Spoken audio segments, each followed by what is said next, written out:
Hey guys, welcome back to the channel for another Clash Kings video. And in today's video guys, I'll be telling you a little bit about myself, um, my history with Clash Kings, how I got started, and how I ended up where I'm at. Now I'll try to make this a short video as much as I can, but it's very hard to cramp 2 years of gaming into a couple of minutes, but I'll try my best. So let's get to it. So when I first downloaded Clash of Kings, I was actually looking for Game of War. At the time, it was a heavily advertised game on TV, and I had a few bucks I wanted to spend, so I figured I'd give it a try. But then I ran into Clash of Kings and read some of the reviews that were pretty good, and I figured it's less known, so it'd probably give me a better chance at doing something. So I went ahead and got it. When I first downloaded the game, this kingdom was pretty fresh. It wasn't new, but it was pretty fresh. So I went ahead and created my own alliance based off of Game of Thrones, GOT. Quickly filled it up with 50 members, which was max for the time. And about 2 weeks in, I start noticing a pattern. You start seeing people that just stop playing the game. These are people that download the game and just not very interested. They just don't really get into it and they stop playing. So realistically, out of 50 members, I probably had about 30 or 35 active members. I was contacted by the leader of an alliance called AMO, which was one of the top alliances, and he asked me to join his alliance. So I transferred leadership to an R4, and I went ahead and joined AMO. When I got to AMO, the people were pretty cool, and they were actually quite helpful. So I was in AMO, and then I realized that AMO was at war with another alliance that they had broken away from. And everything was pretty smooth. There was a lot of balance in the game at the time. And next thing I know, we were constantly under attack by this other alliance. I can't even remember what the alliance was, but the leader actually decided to move our entire hive to a different location. So a couple of us ported over to the new location and started building forts, and we were just going to start fresh. And somehow, some way, they actually located where this alliance was, and they came over and started hitting us again. I remember that there was a lot of chatter in Kingdom chat at the time about the attacks, and the leader messaged everyone, asked everyone to stay off Kingdom chat. Whatever that happened, that war came and went.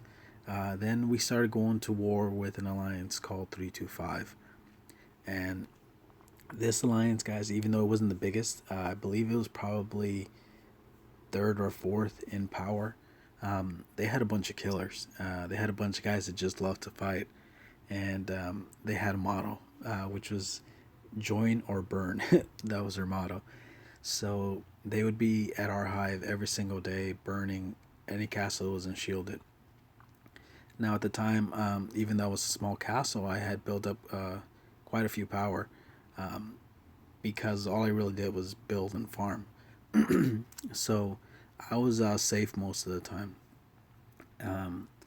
One day, they came in and started burning all the castles, and again, all of our members went on Kingdom chat and were just complaining, and 325 was loving it. They were on Kingdom chat just laughing their butts off. So the leader asked everyone to stay off Kingdom chat. The fires continued throughout the night. Logged in the next day, and I look, and I'm no longer in an alliance. So I messaged the leader, asked him, "What's going on? Why'd you kick me?" Then I realized that he completely disbanded the alliance. So a lot of us were quite upset with him, because we had devoted so many resources and so much time into building up the alliance science, donations, all that stuff. So a lot of us were upset, and we were just kind of left there to fend for ourselves, with no alliance, so we couldn't get reinforcement by anyone. So we actually ended up creating our own alliance. a core group of us got together and we created the WAW Alliance. We made the decision to move um, our actual hive to a different location again so we can try and avoid the 325 guys. Somehow they found us and it continued. Now, like I said, I had built up a little bit of power, especially for the time.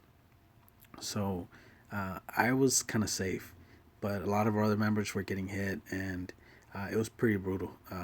There was just fires daily. One day, I finally built up the courage, and me and two other members, Firepoi, which was the leader of WAW, and Arthur, which was one of my boys. Um, we teleported over to the 325 hive, and we said, you know what? If they're gonna burn us, we're gonna burn them. You know, let them feel it. So we went over on a midnight run, and we just started hitting everything. At the time, I had about 1.1 million power, which was a lot for a small castle. And we just started hitting everything, guys. We're just going boom, boom, boom. Fires here, fires there, and my adrenaline is pumping. I mean, I hadn't felt that ever in that game because that was my first actual time going somewhere to someone's hive and attacking. So I'm just setting fires everywhere, and next thing I know, boom, I get hit. Someone hit my castle and ended up taking most of my troops. I had no idea about hospital capacity. I had no idea about any of that stuff. So I took a big hit, took a lot of losses. I randomed out, and although I felt excited about fighting, I was kind of bummed out that I had lost so much power.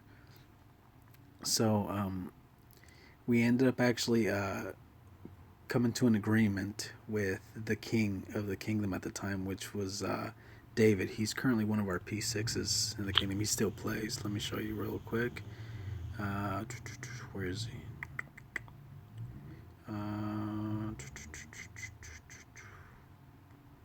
Yeah, that's him. That's his P6, I believe. Yeah, that's him. So we actually worked out an agreement with him, and we became allies. So we actually moved our hive near their location. They were at war with 325, with NOR, and RUE. So all three of those alliances, which were probably about a third in power of FOR, they were at war. So when we allied with 4, we became enemies with all those other alliances.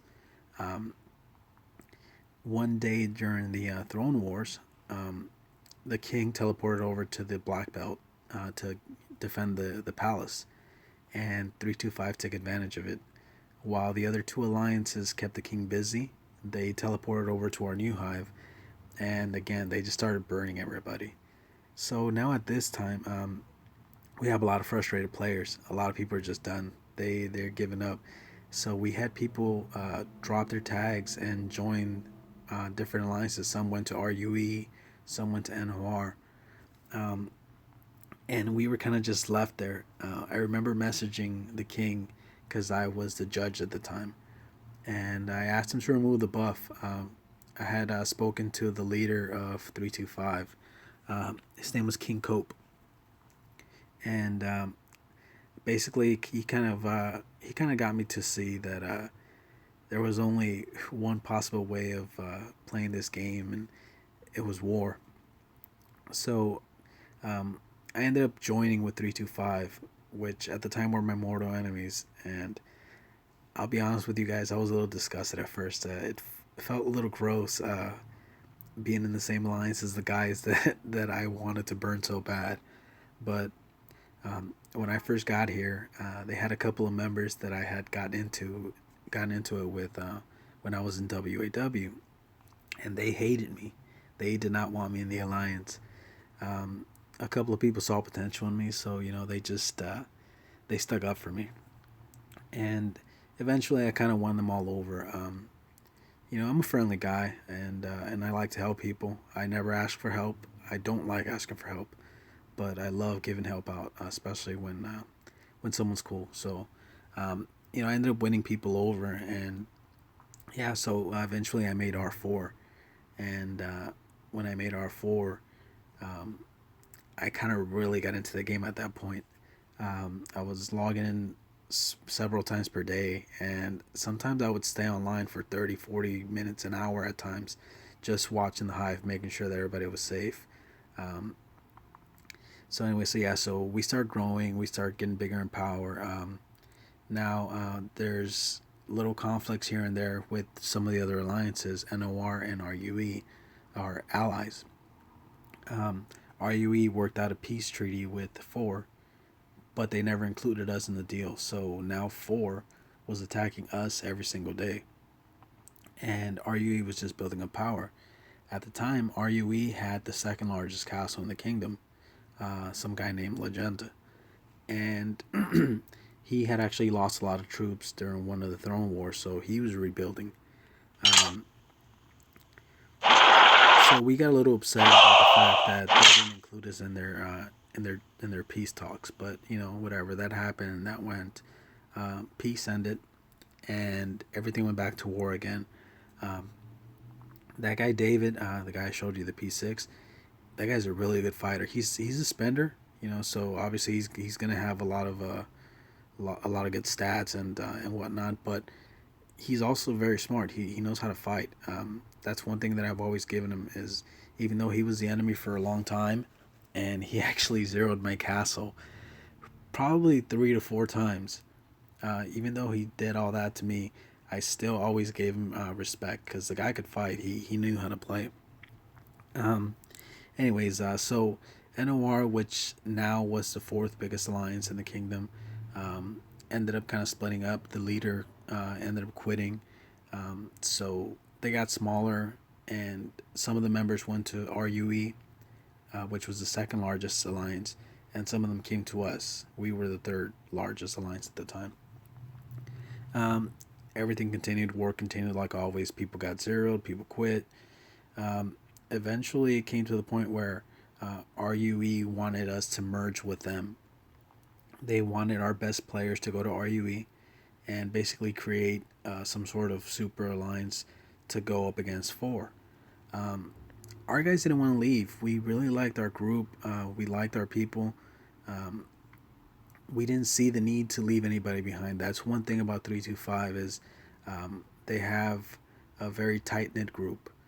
If you're in 325, they're gonna take care of you and they're gonna protect you and they're gonna do their best to make sure that you know everything about the game. Um, Even now, I'm still in 325, and it's been easily over a year since I've been in here, maybe a year and a half. And we try to help everybody out. We set up different chats with tips and tricks on how to develop your castle, develop your troops. So we try to help everybody out. RUE at the time, they were banking on the fact that they had some big guys over there. I remember them sending out a message saying that, come to us and we always get first place in Dark Knight, so it's free gold. And they were trying to sell the alliance. So it really motivated the core group of 325 to actually get out there and really try hard in all these events. And when we all did that, we started taking first in all the events. Even though we weren't the biggest, we started taking first in all the Dark Knights, and we had some top players in Ancient Battlefield. We did pretty good in Dragon Campaign. So next thing I know, a lot of the members of RUE decide that they're going to quit. They don't see a point in fighting against the king. They don't think they can take the throne away. So a lot of them quit, and they actually went to go play Clash Kings the West. A lot of our members actually benefited from that because since we were allies, they didn't just let the castles go. They actually gave a lot of these castles to some of our members.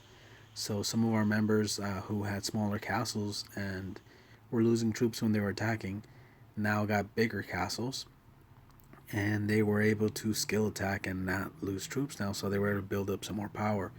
So now the war is getting really intense. Now the war is really between 325 and 4, and we're just having daily battles, guys. I mean, you had to be shielded 24/7. You had to set alarms. If you didn't, you were gonna get zeroed. So sorry about that. Um, so yeah, so we had a lot of people get zeroed. I got zeroed a few times. At the time, I didn't care too much about power. I just liked to fight. And once I got my skill attack, oh, forget about it. I used to skill attack every single day, a few times per day. It allows you to do it 3 times per day, but obviously some of us have to sleep, so I'll do it about twice per day. And I became a nuisance in the kingdom for the four alliance, and they would try and find ways to zero me, and the king zeroed me quite a few times. But like I said, it was never a big deal because I never had that much power. I could always rebuild what I lost and go and attack again, and that was always my thing. So I never really focused on equipment. I never really focused on science. Um, my main thing was just attacking. I just wanted to log on, attack somebody, shield up, and that was it. I mean, I wouldn't even gather at times. My farms were always just sitting idly. Um, but eventually, it got to the point where a lot of people were quitting, and it was getting really boring in the kingdom. It was literally just 325 versus 4, and there was nothing else to hit. So, um, peace was actually proposed. This was around the time that we started getting Kingdom Conquest, and we actually started working on peace, and it was tough at first, but eventually we worked it all out, and we had Kingdom Peace. So that's when I started focusing on actually growing power and growing troops. Um, and yeah, so the kingdom started benefiting from it. Um, and we won a couple of kingdom conquests that way. We lost a couple. Um, the king was always our biggest contributor, but one thing that was never really spoken was the throne. In a lot of kingdoms with peace, people shared the throne, and we didn't. He always kept the throne, and we didn't even bother him. He would just send one troop, and he'd capture the throne. It was literally like it was an easy thing for him. And we were just content with growing at that time. Um, we still had a few battles here and there with certain people. We had a few people that would become rebellious because they would get bored, and they would go out and attack people. Um, there was a guy in the Four Alliance. His name was Rami, and he was known as a farmer, big spender, but a farmer. Always under a bubble, and um, he was a prestige 4, I believe, and decent power, but he never really did anything.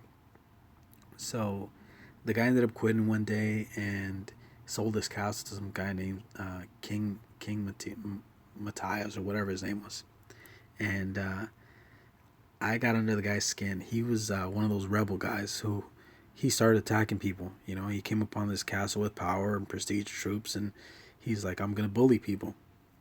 So he started attacking castles, and um, I noticed right away that although he had a strong castle, he didn't know how to use it, and he wasn't very smart. He was very easy to get into his mind. Basically, I could play with his head. So that's exactly what I did. Is I started messing with his head, and I baited him into attacking me. Um, I had my hero on the wall. I had been working on my science, and he basically zeroed his own castle, like 16 million power, just attacking me.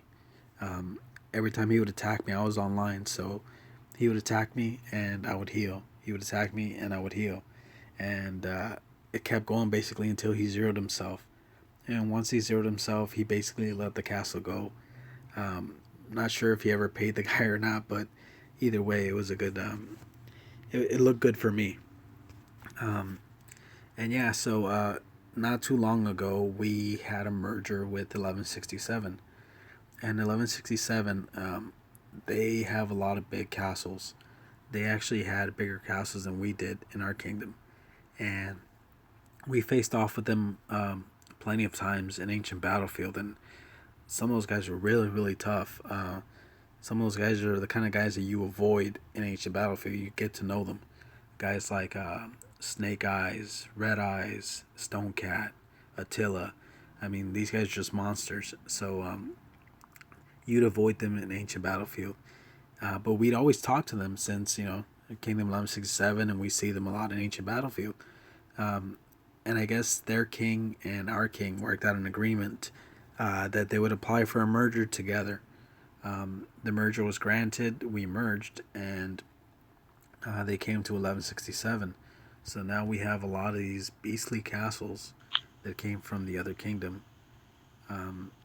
Stone Cats from the other kingdom, Red Snake, Attila, that's David in fourth, Pure, Red Eyes, Silk Road, Corson is our guy, Mimi, LZ,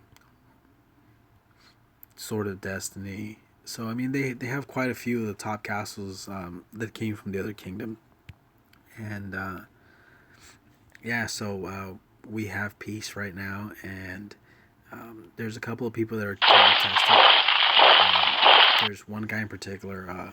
I'm not even gonna say his name, just in case he happens to stumble on this video. I don't want him to get his head all pumped and continue doing what he's doing. But oh wow, 21 minutes. Sorry guys, this is a super long video. So I'm gonna try and end this really quick. So anyways, yeah, we have Kingdom Peace right now, and we're trying hard to keep it that way. A lot of little things popping up here and there that gave you the impression that it probably won't last as long, but we're all growing now, and we're trying to take advantage of it while we can.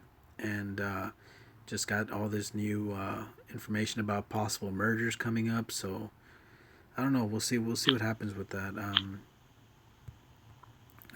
But for now, everything's running pretty smooth. I'm upgrading this castle, even though this is not the castle that I play in anymore. But I'm still upgrading it, trying to see how far I can push it. I'll try my best to keep bringing you guys some more videos. If you guys have any ideas on what you'd like to see, just go ahead and leave a comment down below. If you like the video, please leave a thumbs up. It helps make sure that my video pops up when people search for either Clash Kings or Kingdom 966 or whatever. But, I appreciate you guys watching. Really quick before I go, I just wanted to give a couple of shout outs. Just in case you guys can hear me. So I just want to give a couple of shout outs. Gronk, he's really pushing that castle, man. He's getting up there. He's pushing the power. He's pushing the research, pushing the equipment. He's becoming a monster, guys. And also my boy Mo Power. Mo Power, I don't know if you guys remember, but he was a Prestige 2 when I had this castle at Prestige 2. As you guys can see, it's still at Prestige 2. And he's at Prestige 5 now. He's pushing for the equipment now. He has the science. He's got pretty much everything he needs. As soon as he gets his equipment done, the guy's officially a baby beast. And I only say baby beast not to disrespect, but because of Prestige 6. But now with Prestige 5, he'll be able to defend against some Prestige 6s and definitely against most Prestige 5s. So big shout outs to them. Big shout outs to a lot of the guys in the kingdom that are still growing. There's been a lot of growth as of late. So let's keep up the good work, guys. And like I said, if you guys have any ideas for future videos or anything, please leave a comment below, and I'll definitely try my best to keep you guys entertained. Again, sorry for the long video, guys, but just wanted to give you a quick rundown on my story and kind of where we're at. So appreciate you guys viewing. Until next time, keep it classy.